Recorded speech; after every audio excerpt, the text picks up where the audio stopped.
Szanowni Państwo, ladies and gentlemen, witamy na konferencji podsumowującej spotkanie ministerialne bukareszteńskiej dziewiątki w Łodzi. Podsumują ją ministrowie spraw zagranicznych Polski i Rumunii, a jako pierwszy zabierze głos minister Zbigniew Rau. Dzisiaj Łódź była świadkiem ważnego międzynarodowego wydarzenia. Spotkania ministrów spraw zagranicznych bukaresztańskiej dziewiątki. Omówiliśmy kwestie kluczowe dla naszego wspólnego bezpieczeństwa. Mianowicie, jak skutecznie wzmacniać nasz sojusz obronny i jak wspierać Ukrainę przeciwko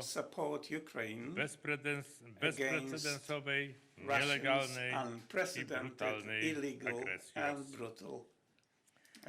Bardzo się cieszę, że obok mnie stoi pan minister Bogdan Aurescu. To z inicjatywy prezydentów naszych państw w 2015 roku w Bukareszcie powstał nowy format współpracy łączący sojuszników wschodniej flanki NATO.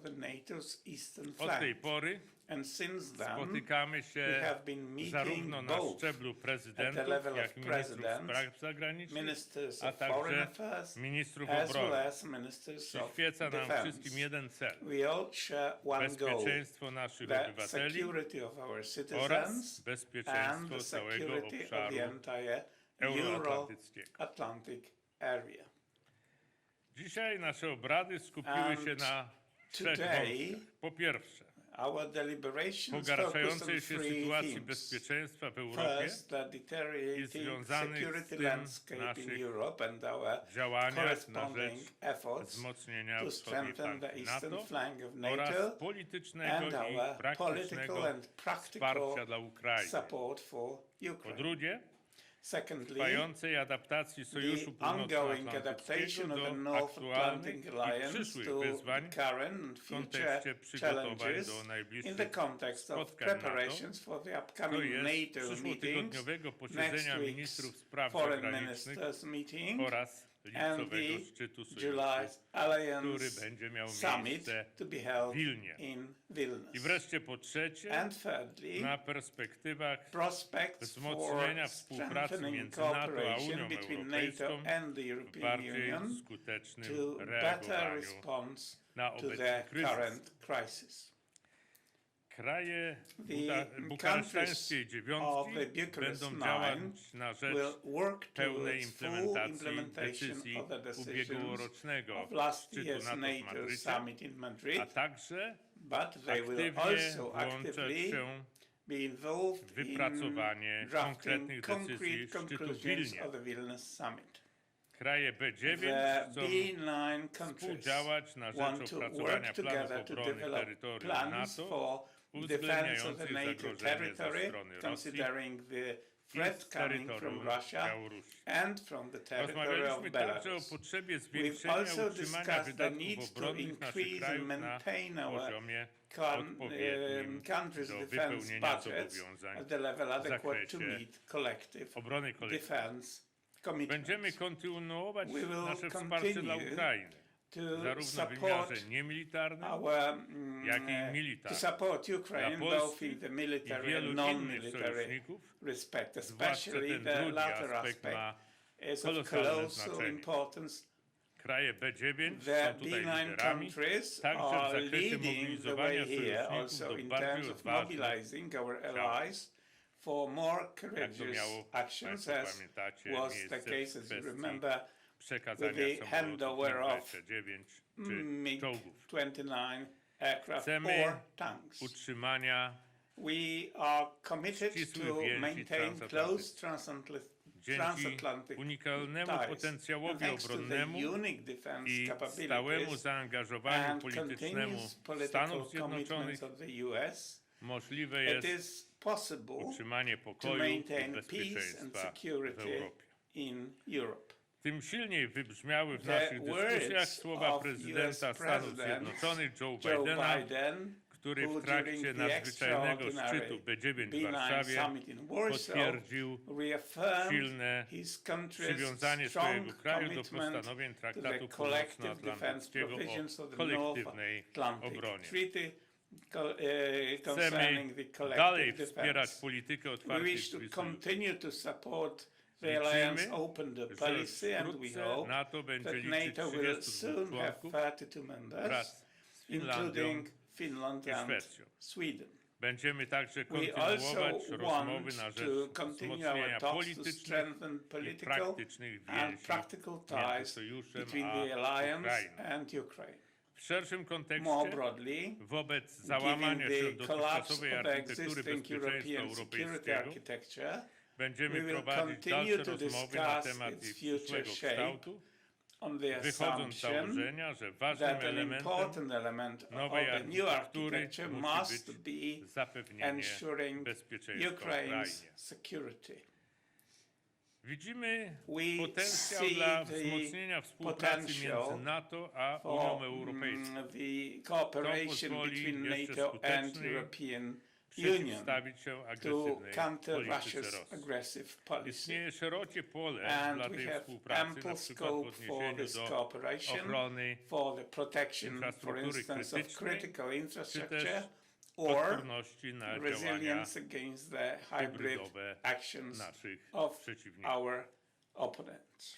W naszych rozmowach wybrzmiał również zdecydowany protest wobec polityki Mińska i wsparcia Białorusi dla zbrodniczych działań Kremla. Zapowiedź rozmieszczenia taktycznej broni jądrowej na terytorium Białorusi jest kolejnym przykładem działania eskalującego kryzys wywołany przez Rosję. Nasze spotkanie potwierdziło gotowość państw bukaresztańskiej dziewiątki do wspólnego stawienia czoła konsekwencjom płynącym z rosyjskiej agresji na Ukrainę. Dlatego właśnie Polska przywiązuje tak duże znaczenie do tego formatu. W skomplikowanej sytuacji bezpieczeństwa w Europie silny, jednomyślny głos wschodniej flanki powinien być wyraźny.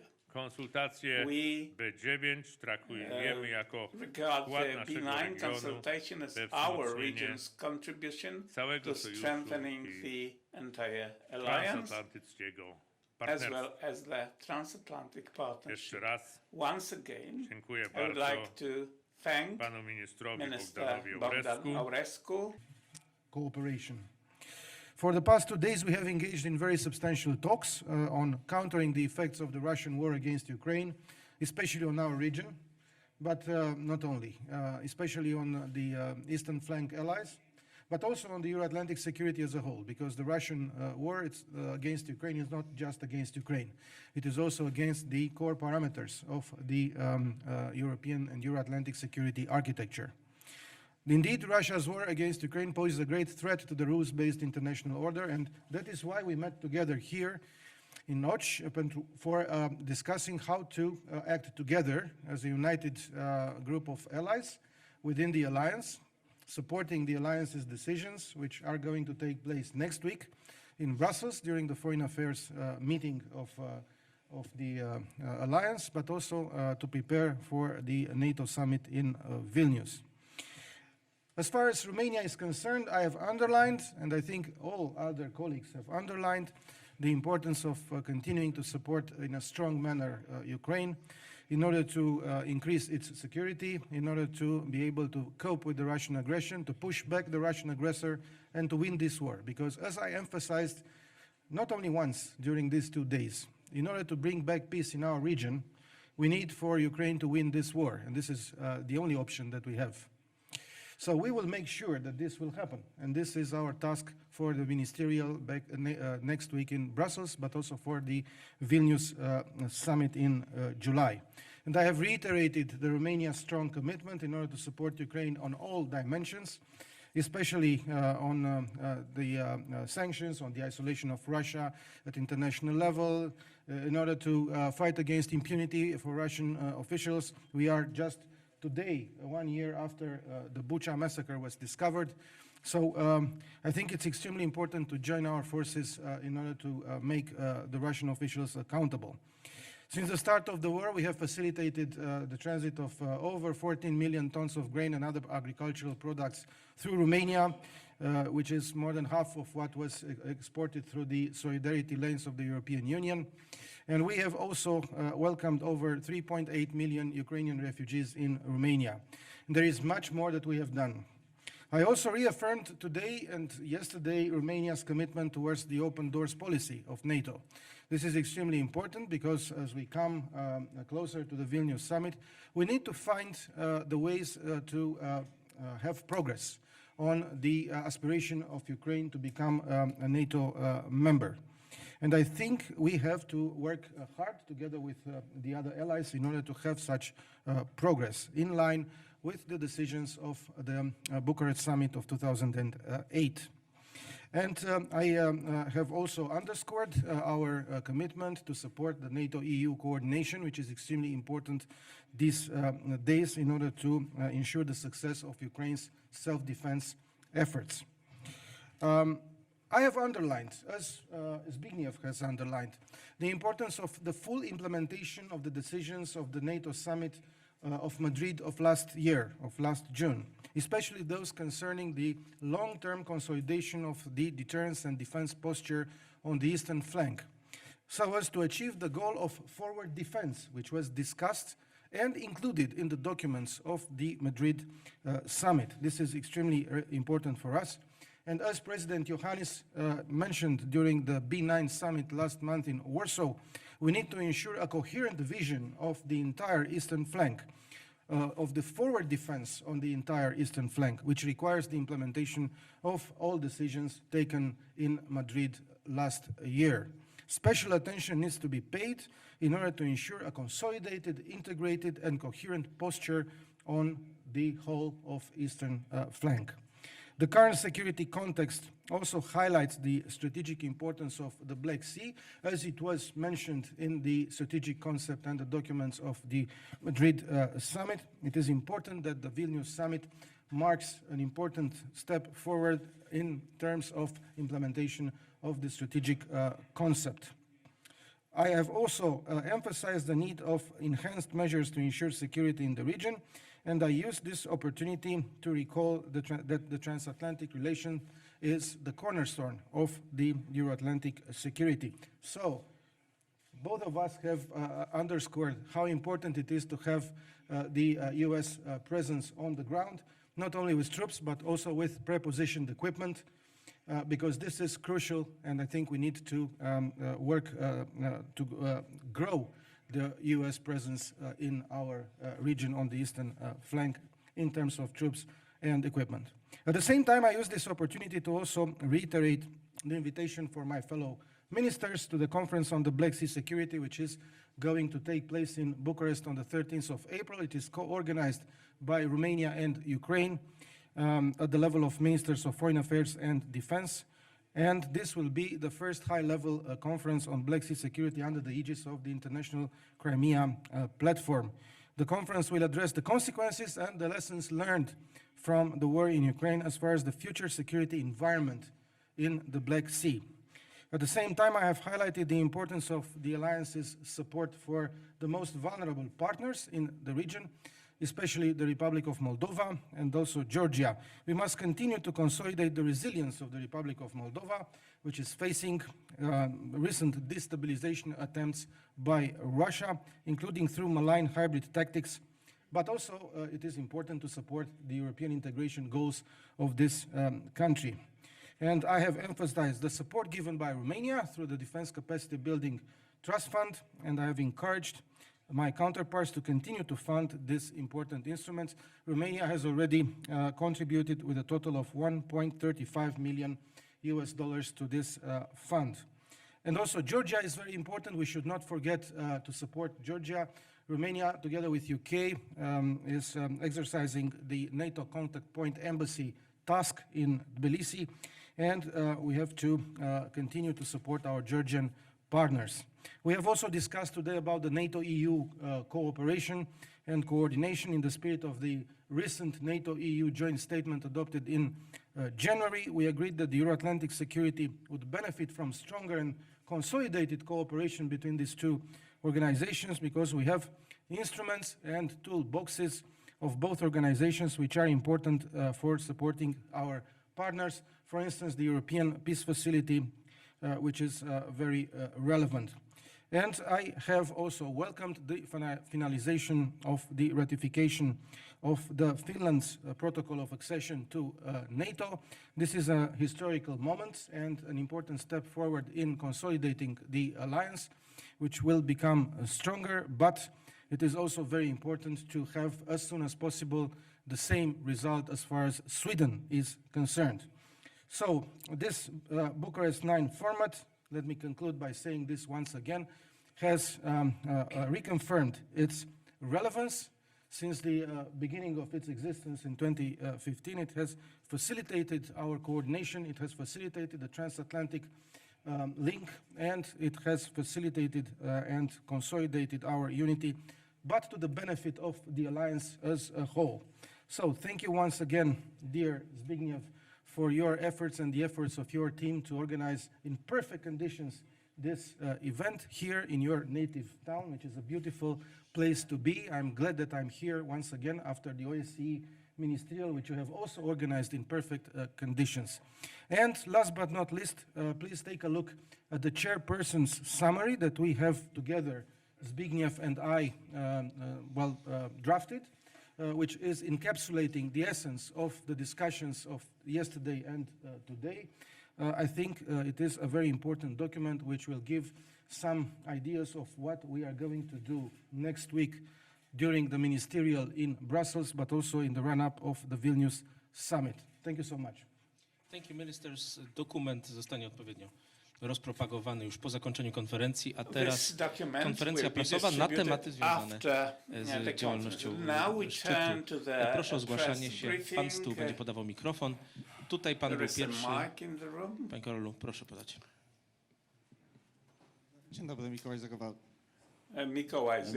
TVN24.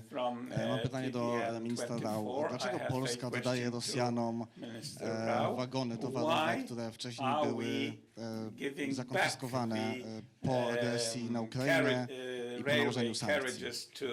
Redaktorze, Polska nie podejmuje żadnych działań, które by były niezgodne z naszym interesem wspólnoty transatlantyckiej, ani naszych partnerów z Ukrainy. Proszę skorygować pańskie dane. Dziękuję. Następny pan. Teraz tutaj pani przed panem redaktorem. Proszę o dostarczenie mikrofonu.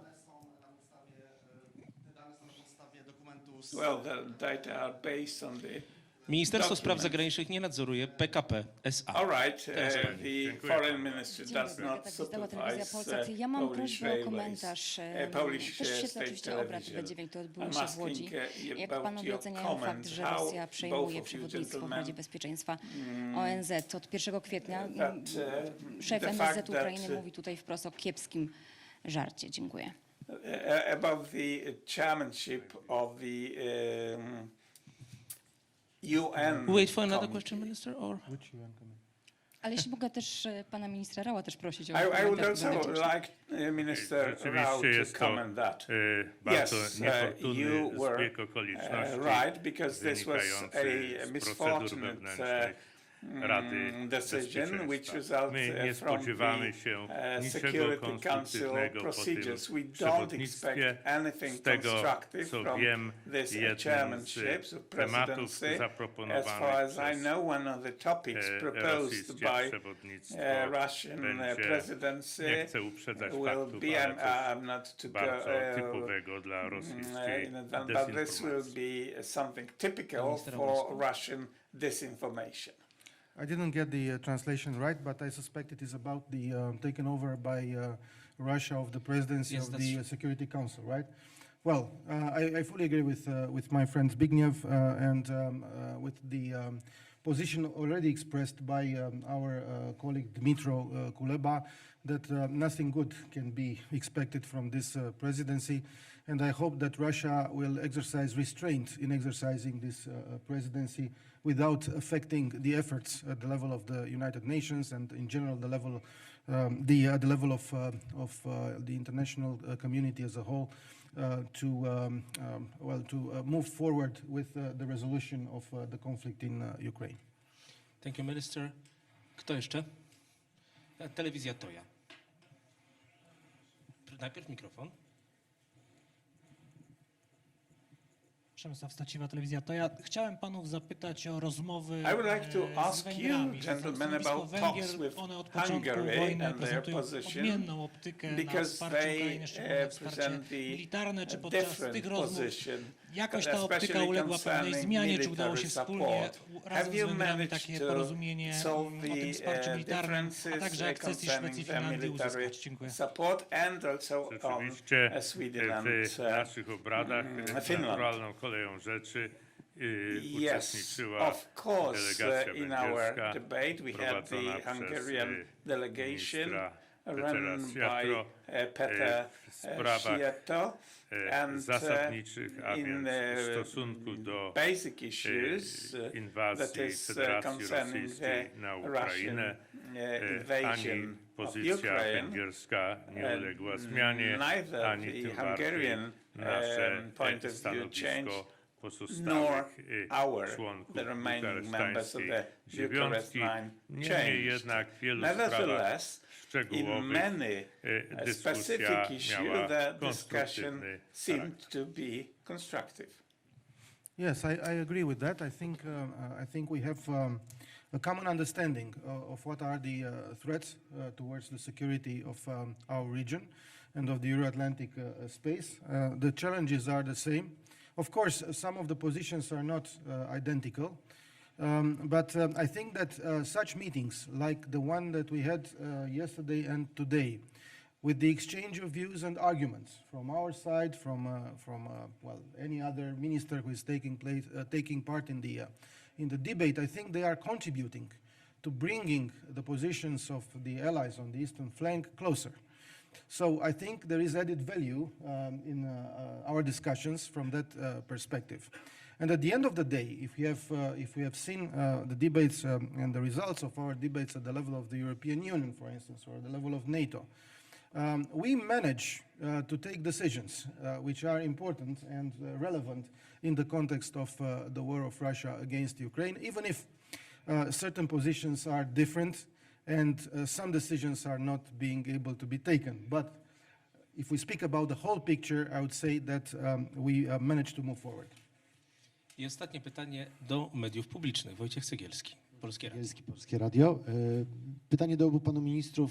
Czy w toku tych dzisiejszych konsultacji, ale też poprzednich spotkań, nie tylko na szczeblu MSZ-u, krajom bukaresztańskiej dziewiątki udało się już wypracować taką jedną najważniejszą rzecz, albo najważniejszy obszar, o który kraje bukaresztańskiej dziewiątki będą walczyły na szczycie NATO w Wilnie. To znaczy chodzi mi o to, jaka propozycja, przysłanie kolejnych żołnierzy, czy magazyny z amunicją, czy jeszcze coś innego, są z punktu widzenia krajów będzie mieć najważniejsze do wywalczenia właśnie w decyzjach, które mają zapaść w Wilnie. Dziękuję. Panie redaktorze, rzecz sprowadza się do dwóch kwestii, które bardzo łączą wszystkich członków bukaresztańskiej dziewiątki. Pierwsza rzecz to jest wzmocnienie wschodniej flanki NATO, tak aby ona mogła być broniona od pierwszego potencjalnego momentu ataku. Rzecz sprowadza się do takiej formuły odstraszenia, która nie będzie powodować utraty żadnej części tego terytorium. My doskonale pamiętamy, tak jak pan minister wskazał, co się stało, co zostało ujawnione rok temu Nie możemy doprowadzić do sytuacji, żeby jakakolwiek część naszego terytorium mogła być zajęta przez agresora. I żeby to osiągnąć, But in order a to to jest cel, który achieve nas that, absolutnie this is tutaj the łączy, goal that to is the goal wymaga of all of us. kompleksowego This requires wzmocnienia a complex wschodniej flanki, strengthening of także the przy udziale eastern tych flank, środków, o których Pan also mówił. including Druga sprawa, the co do measures that you której mentioned nie before. mieliśmy And wątpliwości, another issue niezależnie that od we tych had różnych no perspektyw, doubts, które w dyskusji przyjmowaliśmy, nevertheless the different to to, perspectives że we were adopting Ukraina was the fact that Ukraine walczy is fighting o naszą for wolność, our freedom. broni They are naszej defending suwerenności. our W związku z sovereignty. tym zasługuje Thus, they na deserve support wszechstronne, w tym in także numerous wojskowe, aspects, ale including zasługuje military także support, but na also perspektywę they deserve dołączenia do the wspólnoty perspective transatlantyckiej. of joining Jak to the osiągnąć? W transatlantic jakim czasie? alliance. How can we I do jakimi it? krokami? When can we do it? O tym With what właśnie steps? mówiliśmy This i to was była the topic of bardzo, our bardzo debate, and this konstruktywna was a very, dyskusja. very constructive discussion. Drodzy Państwo, na tym kończymy konferencję i All right, ladies kończymy and spotkanie. gentlemen, this is the end If I of may our just reply to your question. So we have organized our discussion on several layers. I would say that there are perhaps three main layers, as it was already mentioned by Minister Rau. One is how to enhance and consolidate the deterrence and defense posture on the eastern flank. Because as I mentioned not only once, but I have reiterated also today, if we have a strong defense, then we are able to project a strong deterrence as far as Russia's destabilizing and assertive conduct is concerned. Because this is the only language Russia understands. A strong defense makes strong deterrence. So if we want to have a strong deterrence on the eastern flank, we need to move forward with the forward defense that we have discussed, and this means the implementation of the decisions taken by the Madrid summit, which means moving from the battalion-sized battle groups to brigade-sized battle groups, which means prepositioning of equipment, which means assigning very clearly reinforcement forces to each battle group from the countries on the eastern flank, which means also more air defense, more anti-missile capacities on our territories, which means also more surveillance, reconnaissance, and intelligence means. So a lot of ideas, a lot of measures which can be taken and should be implemented in the run-up or after the Vilnius summit. And the Vilnius summit should also represent a benchmark in the process of assessing where we are with the implementation of the strategic concept which was adopted last year. This is one let's say, layer. The other layer is how to move forward with the accession of Ukraine to NATO. And we have discussed in detail how to do it because there are various views within the alliance, as you know. But we have agreed all together that irrespective of these views and irrespective of the fact that we all support the accession of Ukraine to NATO, I mean the countries on the eastern flank and the benign countries, the Bucharest 9 countries, I think the priority now is to support Ukraine to win this war. And we have to focus on this effort because this is the priority. The next month, the next period will be crucial for the fate of the war in Ukraine, and then, of course, as far as the future peace, when the Ukrainians will decide to start peace negotiations, because it is up to them to do that. Then it is the support for the other partners, which are in difficult situation in the region, and I have already mentioned the Republic of Moldova and Georgia. It is extremely important to move forward with the consolidation of their resilience, of their defense capacities, and I think NATO has to play an important role in that respect, especially through the defense capacity building programs. And that's why I have made this appeal for the other allies to fund this trust fund related to the programs on defense capacity building. And last but not least, we have discussed, so here we are, I think more than 3 layers, the relationship with Russia, the future relationship with Russia. And my position, which was also shared by other colleagues, was that it is the right time to start discussing about the strategy of the relationship between NATO and Russia, because I think we have a very clear picture of what Russia wants from the relationship with us. So we also have to be already very clear and to put it in clear parameters what we want from the future relationship with Russia. So these were the, let's say, main elements that we have discussed. It doesn't mean that on the agenda of the Vilnius summit there will not be more aspects. And I think also, very importantly, is the enlargement of the alliance, because we have now Finland very close, very closely to be a member. There are only some formalities to be achieved, and hopefully next week during the foreign ministerial we will welcome our colleague Pekka Haavisto from Finland as a full-fledged foreign minister of NATO at our table. But Sweden should also be there. So this is in a nutshell, let's say, the projection of our objectives for the Vilnius summit, and of course for the debates which will take place for the preparation of the Vilnius summit. Przepraszam ministra Aurescu za przyspieszenie zakończenia konferencji. Chciałem ją teraz zakończyć i jeszcze proszę panów fotografów. Earlier finishing the conference, and few last pictures, please. Great.